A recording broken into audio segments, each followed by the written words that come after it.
Venons-en à la politique française et d'abord aux premières élections régionales qui viennent d'avoir lieu dans les 4 départements d'outre-mer, Guyane, Guadeloupe, Martinique et La Réunion. Des élections à forte participation en moyenne destinées à élire sur le modèle corse des assemblées régionales aux pouvoirs élargis. C'est un succès pour les partis de la majorité, du moins en voix, même s'ils ne contrôlent en siège qu'une assemblée sur 4. Pierre Alain.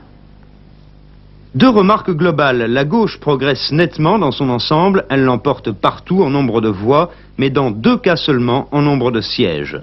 Au sein même de la majorité présidentielle, l'électorat s'est porté davantage sur les partis nationalistes proches des communistes que sur les socialistes. Un seul succès complet, bien qu'étroit, la Martinique. 21 sièges contre 20 à l'opposition, avec une majorité incontestable en voix, 54% contre 46%, la personnalité d'Aimé Césaire a sûrement fait la différence.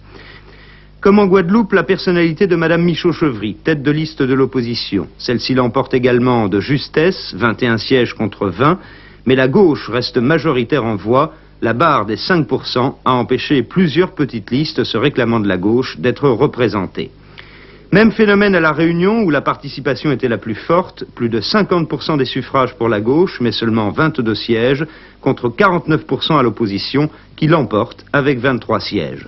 Là encore, la tactique du ratissage large n'a pas servi la majorité, mais la présidence de la nouvelle Assemblée dépendra de l'attitude des centristes qui ont pris quelques distances vis-à-vis de l'UDF. La grande surprise vient de la Guyane. La majorité l'emporte avec 15 sièges contre 13 à l'opposition.